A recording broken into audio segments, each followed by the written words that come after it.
Ang sentro ng Los Angeles Lakers na si Anthony Davis ay buong tapang na nagsikap na umangkop sa ikalawang kalahati ng nagpapatuloy na laban ng LA laban sa Miami Heat sa Kaseya Center ngayong gabi, matapos magkaroon ng hip growing spasm sa huling bahagi ng second quarter. Ngunit nakaligtas siya ng halos 2 minuto sa ikatlong quarter bago umalis muli sa locker room ng mga bisita, ayon kay Mike Trudell ng Lakers.com.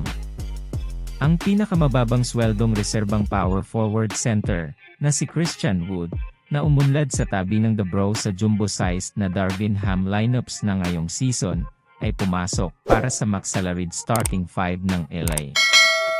Sa huli ay bumalik siya sa hardwood para sa Los Angeles na may natitirang 7 oras 14 na minuto sa frame. Si Davis ay may 9 na puntos sa 4 of negatibo 7 shooting, 6 na rebound, 4 na assist, at 1 block hanggang ngayon, kasama ang 1 negatibo 2 plus-minus. Kasalukuyang nasa likod ng LA, ang Miami 79 tandang bawas 74, habang sinusulat ito. Ang Miami ay natatakpan sa buong Davis ng defensive, na pinipilit ang iba pang Lakers na talunin sila.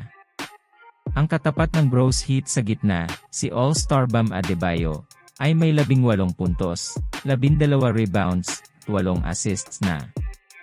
Nangunguna si LeBron James para sa LA na may 17 puntos sa 7 of negatibo, 14 na shooting laban sa kanyang dating koponan.